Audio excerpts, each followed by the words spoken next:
Please welcome the stars of Love Rosie, Lily Collins and Sam Claflin.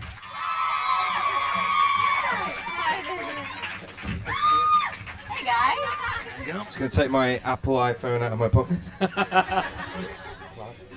Give Mr. Claflin a new iPhone. Mr. Claflin a new iPhone. Welcome, guys. Thank All you. dolled up for the premiere, making me look like I'm just a slacker in a Star Wars t-shirt, but... Oh, I'm changing for the premiere. Oh, okay, okay. Me too.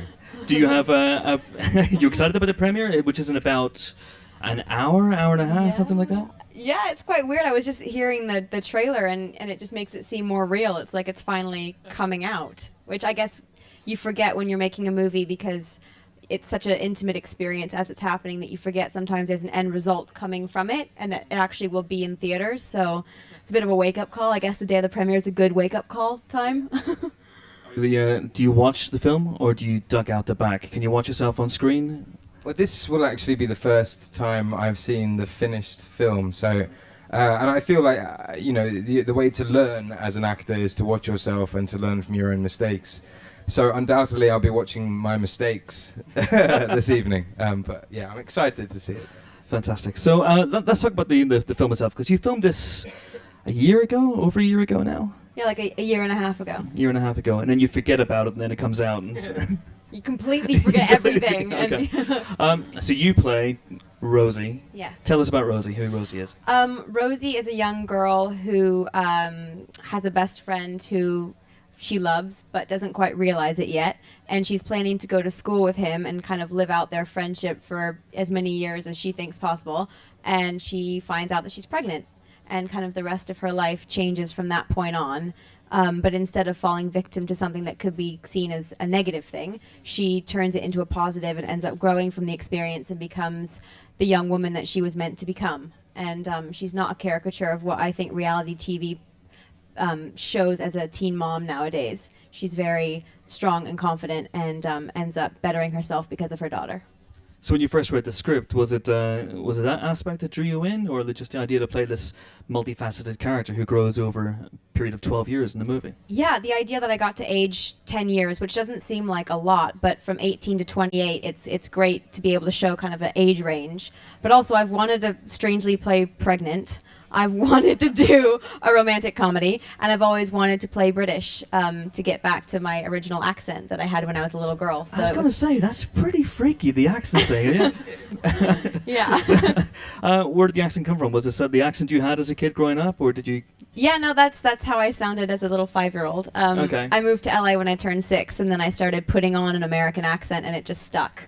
So this is how I naturally sound. I know, I kind of watched movies and listened to my friends because I got made fun of.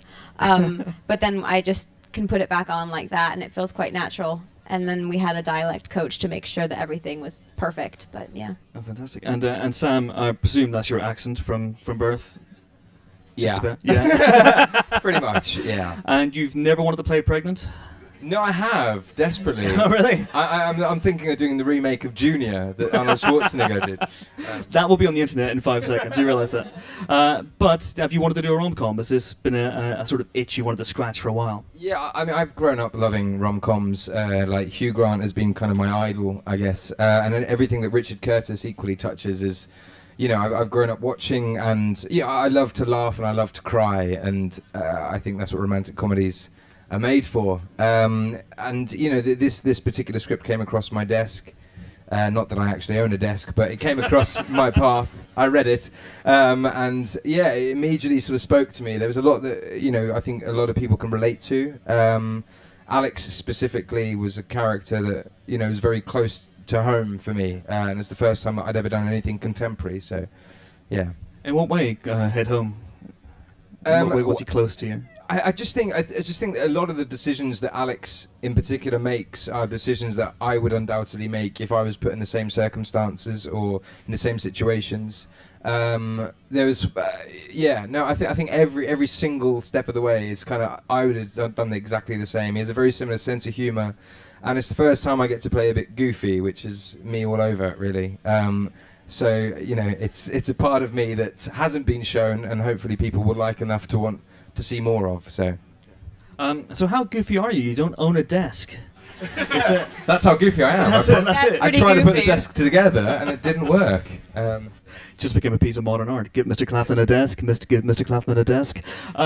So the film, as I said, runs over a period of 12 years. It gives you a chance to play your own ages as well, but also 18, which is where the film begins. Now, that's not too far away for you guys, but what was it like going back to that age? Oh, we had so much fun. I think Christian, our director, had said to us, like, what did you wear back in the day? What music did you listen to? And Sam and I started listing all this stuff, and a lot of those songs ended up in the movie, and like with the dancing sequences and the prom, it's like I totally remember going to prom and trying to make a guy jealous by dancing with another person, and I thought I was looking all cool and I looked really awkward, and it's like I think the most awkward moments of high school we kind of paint in this film as being we don't like glorify the awkward moments, but it's in those awkward moments that you find the comedy.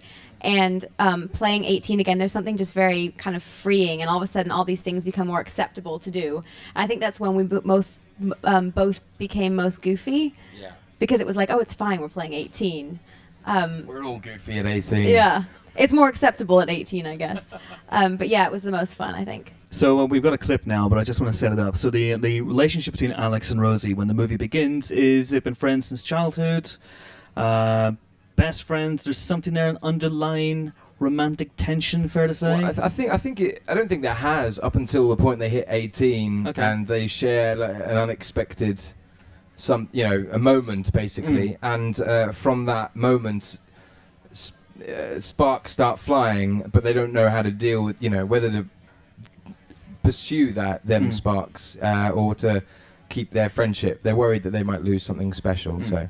And that romantic moment has just happened, and Rosie was drunk during the romantic moment and doesn't necessarily remember it. So that sets up the clip. Play the clip. I behave so. So Lily, was that very much like your room when you were 18? Actually, all the photos on the walls are actually mine. Really? Yeah, a lot of my best friends are in them, and every movie I do, I make sure that I put specific ones in there, and so my friends have to go through and like find themselves on the big screen. But yeah, I took a lot of. I told the set design things that I thought Rosie would have, things that I had, and then there were lots of surprises. But the second that I walked in, I thought, oh my God, this is exactly how I would have pictured Rosie's room. It was a great combination of her and some bits of me. Okay, so is there a sort of blurred line between the two of you, where do you end and Rosie begins, and vice versa? That's the deep. I found that very difficult, actually. I still don't know. Yeah. As I read the script, I related a lot, but then you get into the making of it, and then Rosie and Alex have such a specific relationship, and their friendship is very specific. And then when you cast someone like Sam, you have a Rosie and an Alex, and you have Lily and Sam, and it's just our journey kind of, as actors, you have to live the lives of the characters in the movie. And because these characters were so similar to ourselves, we just had a lot of fun on set. So it's weird to look at a scene and go, were we acting or was that improv? Because so much of the film ended up being improv as well. Okay, interesting. Was that your recollection as well, Sam? A lot of improv, a lot of stuff just off the top of your head? Yeah, I think that was what again attracted me to the actual the project. That Christian Ditter, the director, was very, very keen on making things seem real. And most of the time, to be fair, that any sort of romantic moment where me and Lily were like inches apart from each other, Christian's face again was an inch apart, but just out of camera shot. So, but he felt very much a part of it as well. He liked to get his hands dirty. He liked to be a part of the action. So he definitely allowed us a lot of freedom to play, and we would kind of whisper things to me saying, "Make Lily laugh, make Lily laugh." And he wouldn't tell me, and he'd tell me, "Piss Sam off." And so we would have to like... We'd be basically playing actions that were completely opposite, but so I was just making funny noises and putting funny faces while she was trying not to laugh. But cry. Yeah. When she was, yes, you were told to cry and I was told to make you laugh. Oh, really? Yeah, okay. So I was crying and laughing and snorting, and I was like, what does that do, And did that make the movie? Yes. Okay. Yeah. So from that scene there, were there any moments of improvisation in that? For example, the bit about squeezing the sit at the end, that seems like an ad-lib, but may not be. That definitely wasn't my zit. I just awkwardly pointed it out. That was CG. Yeah. I think it was more kind of the location and the direction of the scene. Like the words could have been there, but he and I would maybe just be waiting for a shot to be set up, and I'd just be lying on the bed, and he'd be sitting there hanging out, and Christian would say, "Quick, let's shoot it now." And a scene that was supposed to take place standing up by the door ended up being lying on the bed. Or it just seemed to be kind of, the atmosphere changed the direction of a scene. And Sam, I have to ask about the hair in that sequence. It's beautiful hair, right? It's My Justin good hair. Bieber look. It's very good hair. You pre-Bieber, I'm guessing. Pre-Bieber, Yeah. I set the trend. Bieber was copying me. No, do you know what? I think most guys my age would have gone through a phase where they were trying to copy Westlife or Nick Carter from the Backstreet Boys or whatever. It was that constant, like, you know. I immediately felt like a 18-year-old guy when I had that wig on. I immediately started having this little twitch, you know, kind of going. It's a part of it. Amazing. It's a part of my teenage years. Do you feel sitting in chairs like this even more like Westlife now? Do you want to stand up and do a key change? Yeah. That's It's a it. hands-free mic. You just never know. Absolutely. So who was on board first? I believe, Lily, it was you. Is this right? I was. One of the producers of the movie was on Mortal Instruments, and one day we were on set, and he just thanks. He started asking me, like, have you ever wanted to do a comedy? Have you ever wanted to play pregnant? And have you ever wanted to play British? And I thought it was the most random 3 questions, all of which I said yes. And then, like, the next day he handed me a script and said, well, read this and tell me what you think. And it involved all 3. And it was Love, Rosie. And I fell in love with it. So the director flew in and I met with him, and that was kind of it. Fantastic. And had you read the book? I Where Rainbows hadn't. End? I was not aware of the book. Of course, I knew of Cecilia's book, P.S. I Love You, because it was made into a film. But I was unaware of the book. But afterwards, of course, then I looked it up.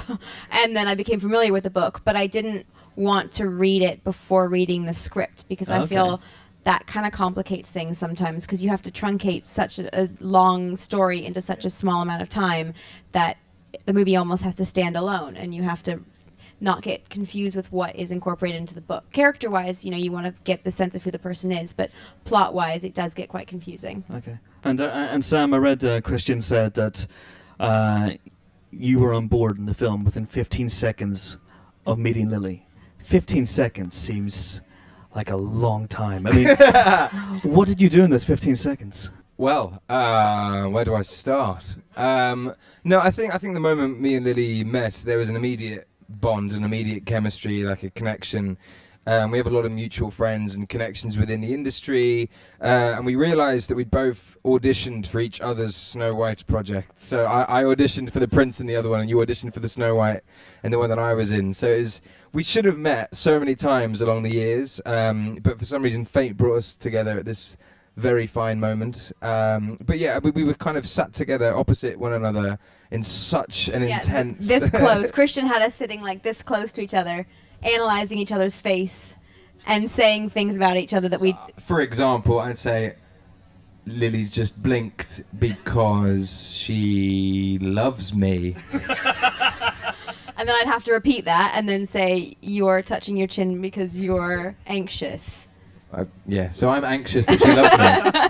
There you go. So then it just was really awkward. And so after that, we kind of felt like we shared a past. Yeah. Because we both shared in this extremely bizarre process that Christian had in mind. Yeah. But it really helped right off the bat, because right away we had a commonality, really. Okay, and did you work out, you know, it's hard to work in chemistry together, I guess, well, except if you're in school, obviously, but did you work on the backstory on their relationship, and how did you go about doing that? I don't think we needed to. It was just always so easy on set, and I think as long as there was a bond and some sort of form of connection there, I don't think it was sort of necessary for us to remember that when our characters were 8 years old, we went paragliding together with our parents, but your mum fell sick and None of that. tried to jump off a cliff, but I saved her. Yeah, we do. You know, That's the prequel right there. Yeah, exactly. But no, we kind of didn't need to in a great way. And I mean, he left halfway through filming to go shoot The Riot Club, and there you go, got your little whoop whoop. And when he left halfway through, it really felt like Alex was leaving Rosie, that Sam was leaving me, because I was now left pregnant and alone. What did to you do? fend for myself. Like I said, the chemistry was amazing. No, but because we had become so close and we shot all of those scenes at the beginning, when he left, it was only my scenes without him when I was basically lying to Alex, not telling him I was pregnant. So when he left, it was the most bizarre, like empty feeling that Rosie was feeling because he wasn't there. You know, it was bizarre. And he didn't come back. He never came back. No, I never came back. Oh, No. man. That was it. And then Greg came back, and that whole thing happened, and he still didn't come back. I was busy being out. I was so much in the mindset of my character in the Riot Club. I don't think I wanted him to come back not- because he was not a a horrible nice guy. person on that movie.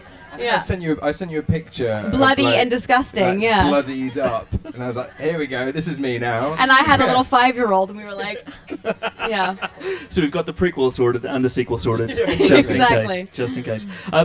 Were you familiar with the book, Sam, beforehand? I was again similar, exactly the same as Lily. I wasn't familiar with that. This was a book. I was familiar with Cecilia Ahern and P.S. I Love You, as well as the film.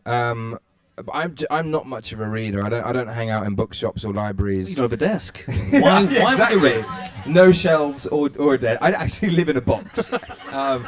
But I think similarly again to Lily, the moment I had read the script and knew that I liked the story, it was important to me to kind of at least read read the book to have an understanding of who these characters are in Cecilia's mind. But I think it's always important for an actor to kind of bring their own interpretation anyway. Like, I mean, I kind of learned the hard way through the Hunger Games and all that sort of side of things that trying to portray a character who is quite literally God was near impossible. So I can only do the best I can, if you know what I mean. So I think. So the book is set in Ireland. The film is not. Were you But disappointed? we filmed it in We filmed it in Ireland. Ireland, Okay. precisely. That's where I was going. You see that? But were you disappointed not to get a chance to trot out the Irish accent? And what's that like? Mine's terrible, obviously, but I was a little disappointed, I have to admit. Like, I really wanted to do it, but no one really let me. and anytime you want to start, just So I could be Irish. I mean, I swear to you, it's like that's I good. definitely That give it is a go. genuinely good. But I was quite excited for. What was that? I was wanting and willing, but then I think there was so many of us that were English as well. That it just sort of seemed silly. But what I like about it is that it is kind of, it's not based anywhere in particular. You know, it has got that kind of, it could be anywhere. I mean, where else has a beach? Like, LA. LA. We could have done it in LA. We That's could it. have shot it in LA. Then I wouldn't But have I had think to do me an running accent. away to Boston is more of a. Yeah, that would have it's not more been accessible. as cool. Yeah. So you shot it in Ireland. What was that experience like? That was amazing. We were right. You tried a Guinness? I didn't like it. He finished mine. Yeah, it was amazing. We were right by Grafton Street. We were in the middle of Dublin. We all were staying at the same hotel. It was kind of, you'd run into each other everywhere, and we all went to pubs and watched soccer games and went out after work. The whole crew though, because everyone. Football. Yeah. Sorry. Translate for you English. Football. Sorry. No, we would all hang out afterwards with the crew and wake up early the next morning. But it was such a small, intimate experience, and I think Dublin was a great place to have that. Fantastic. And Sam, did you convert Lily to Norwich City's cause? No. No, I didn't really have a hope in hell. But no, we went to go and see the Champions League final because our director was German and a lot of the producers were German, so we all kind of went collectively to kind of catch that in a great way. It was Not fun. bad. In the stadium itself or on? No. Okay. We're not that just on cool. TV. Just on Yeah. TV. All right, An okay. Irish pub. Okay, and we have one more clip, and then we'll throw it open to you guys for questions. Now, this is a clip a little bit later in the film. Rosie's had her baby, had her child. Now she's working in a hotel, and Suki Waterhouse's character Bethany. I don't know if you want to set up who Bethany is, Lily. Bethany is the Britney Spears of the school. She was kind of the popular one. Okay. I mean, she's. You were Christina to her Britney, is what you're trying to say. Hardly. Yes, exactly. I was her genie in a bottle. She's the one that kind of ends up with him going to prom, and she's my arch nemesis, I guess you would say, in the movie. So I don't really like her very much. This is her grand re-entrance. Dun dun dun. Sounds like a superhero movie. It does, doesn't it? It does. Let's take a look at the clip. That's twice now, Lily. You've done that bleep thing. Can you just do that on command? Is it? No, it's just, it comes with the accent. The bleeps come with the British accent. It's just a natural thing. Okay, let's take some questions for you guys now. We have some roving microphones going around. There's two ladies here right here in the front row. What advice did your parents and family give you when you told them you wanted to be an actor? They were very, very supportive. They wanted me to go out and do whatever I wanted to do. I have 3 other brothers, 2 older and 1 younger, and I think my older brothers had messed up their lives so much that it was okay when it got to me. They were like, do you know what, just do what you want. No, but the truth of it is that they were very, very supportive, and they definitely kind of, my mum especially, she loves drama and acting and musicals. So I spent a lot of my time doing musicals, and I think she knew that I was a bit of a drama queen. Like, even when I played football, I'd probably spend most of the game crying.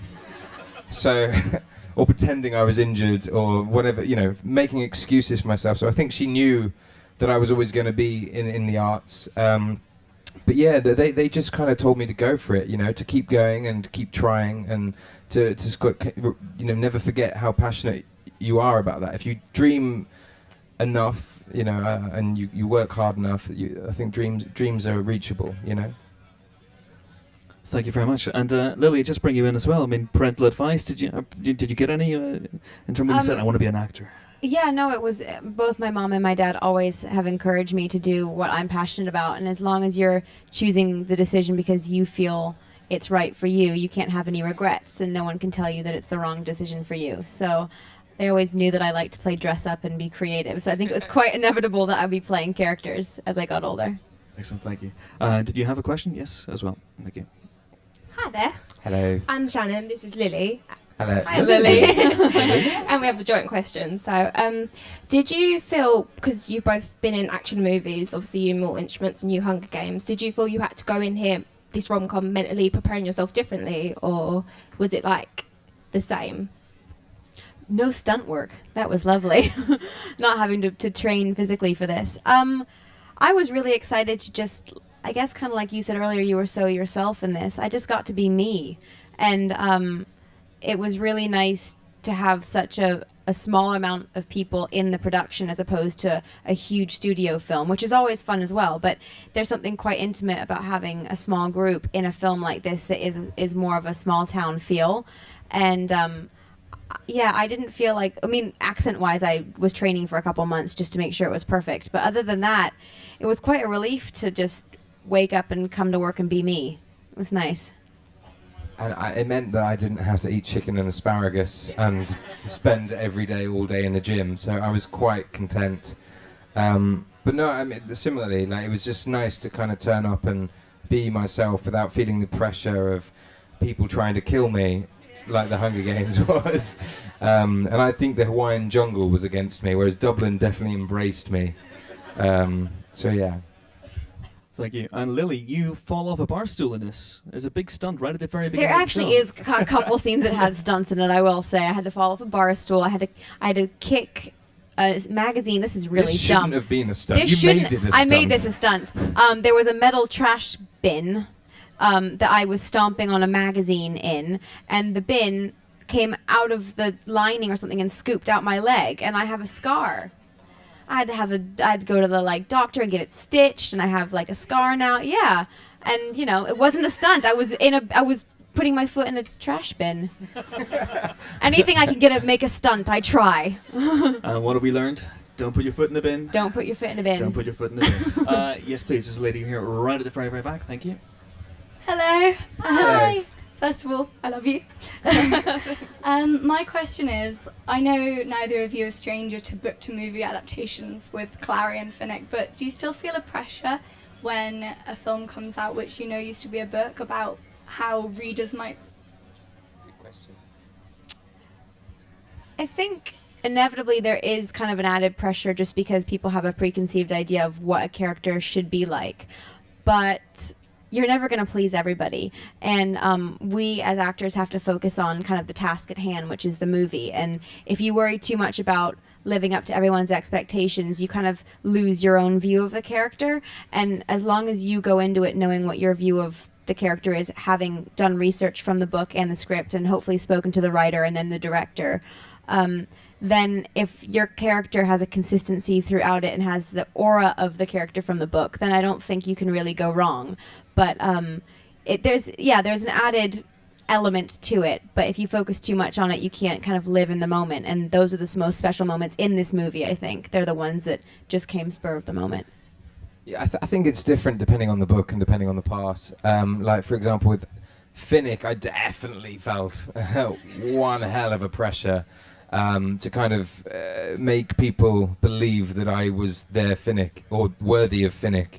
And everyone had a very, very different preconceived idea as to who should play that part, but everyone had a very, very contrasting opinion.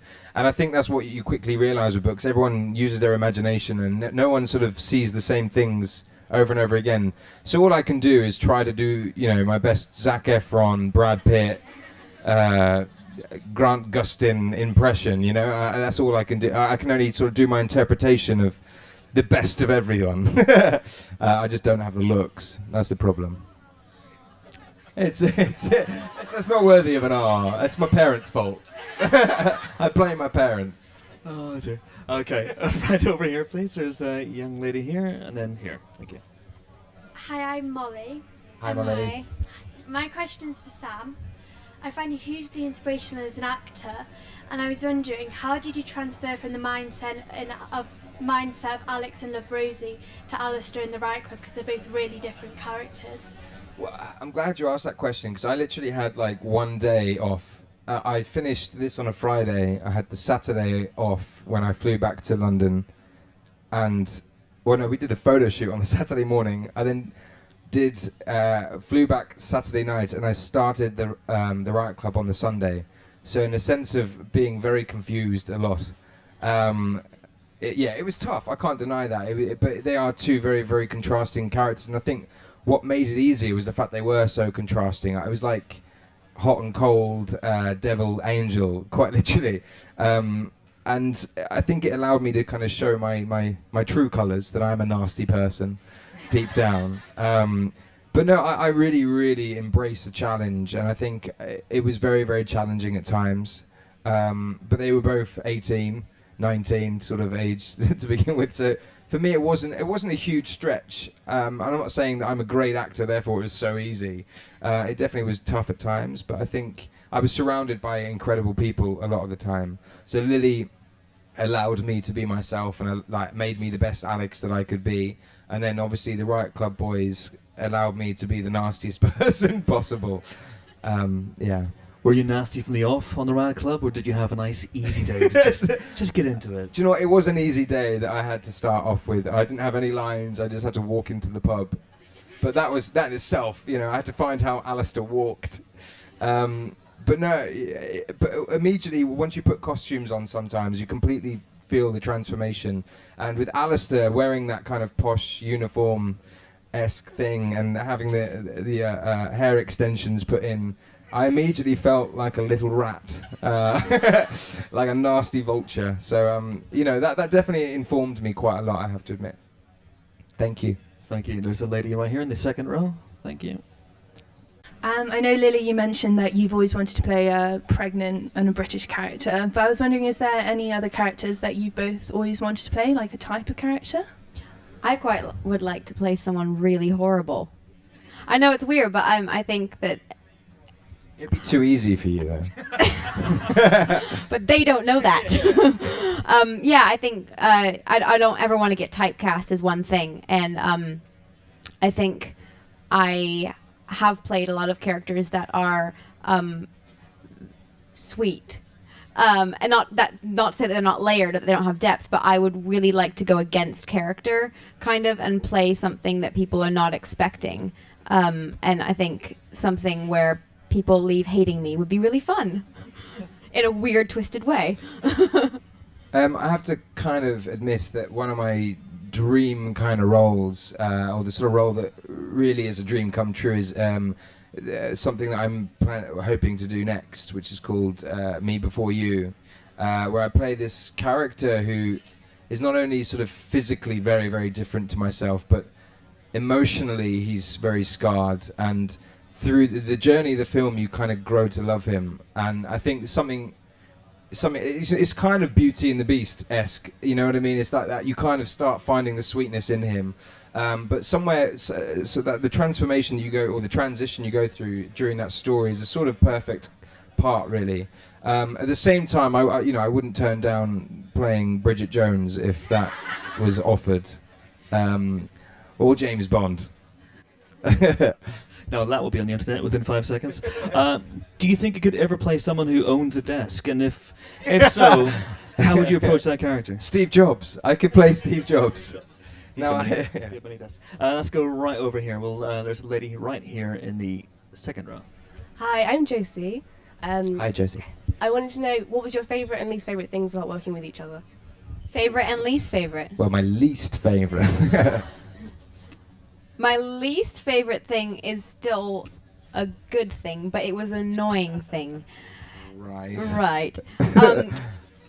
Yeah, it's not a bad thing, but it's annoying when you're in a scene that you're supposed to be really upset in, because he seemed to get me really fast, like how to make me laugh, how to make me cry, weirdly. No, how to push my buttons. So when we'd be doing a really emotional scene, you just start making me laugh, or like, yeah, he'd do things. How that childish is that? I Yeah. just make fart noises and she laughs. shows my sense of humor as well. Yeah, it was quite annoying sometimes. It was hard to surprise him in a scene because he tended to kind of know where I was going already, which I guess is a good thing because we got along so well, but it was kind of annoying at the same time.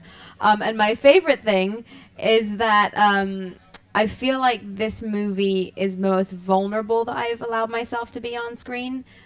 And it's quite terrifying having it come out soon, but I wouldn't have been able to be that vulnerable if I hadn't trusted him as much as I did. So I think the fact that you were that I trusted him so completely to be that way and that person allowed me to then go there as the character.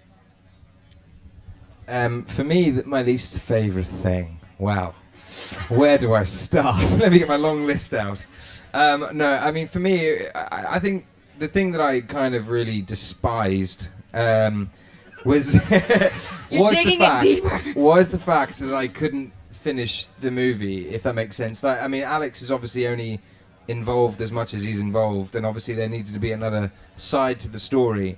But there was quite a lot, especially with the baby and the kids and stuff, that I never really got to explore, or I never really got to see that side of her on set as much as I'd like to have. And I think that was quite irritating to me, because I knew that she'd be an amazing mother, like, or, you know, portray an amazing mother. And it kind of, you know, it made me want to be on set every day, all day. And a guy's got to have a break occasionally. So on my days off, I'd still want to go to set to see her, you know, do her thing. I mean, she was incredibly, captivating. And that is equally my favourite thing about her, that she completely captured me, and wanted me. No, she didn't want me. But I wanted to be captured, if that makes sense. I wanted to kind of be there and to be present and to be supportive. And in a sense, we kind of got to know each other too well that, you know, I totally, fully, 100% cared about her. So the moment I see her character start crying, I'll be like, oh God, no, it's going to be really tough. And then you'd make a fart noise. That's my way of getting that was your way of getting out of emotion. it, exactly. Honestly, you should never sit in the cinema with me watching The Notebook. It's just tears. Did you guys get to shoot the relationship chronologically, or did you have to keep going back and forth, like, where are we now? Or No, actually, no. The first day of filming was when I visit him in Boston, and we shot a night shoot, which is, I guess that was like halfway through the movie.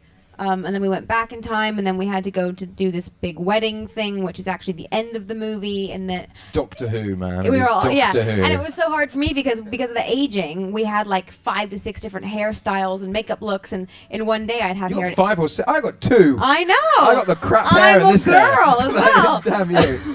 So I went from Jealous. short to long to extensions to short to. I mean, it was like we were flying around. We forgot to cover tattoos at times because there were so many makeup changes. So yeah, it was definitely not chronological in any sense of the word. So keep your eyes peeled for tattoos. Is that No, the, is that the- they spent thousands after the fact digitally okay. removing them. Okay. Oh my word! We have time for one last question. Wow. I saw you earlier on, so we will finish with this lady here in the front row. Sorry, guys. We have to do a premiere. I'd be happy to sit here all night if not. Hi. Out of all the genres of films that you've both done, what's your favourite genre to do? Good question.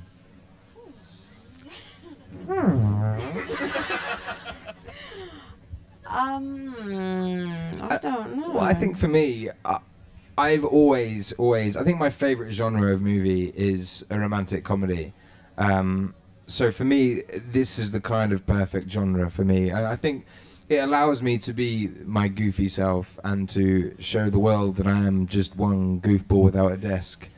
But I just this sort of on-set atmosphere, because it is a very light-hearted film, and we kind of spent most of it making fart noises and making each other laugh. It became a very light-hearted atmosphere on set, and therefore it was a very enjoyable set to arrive to every day.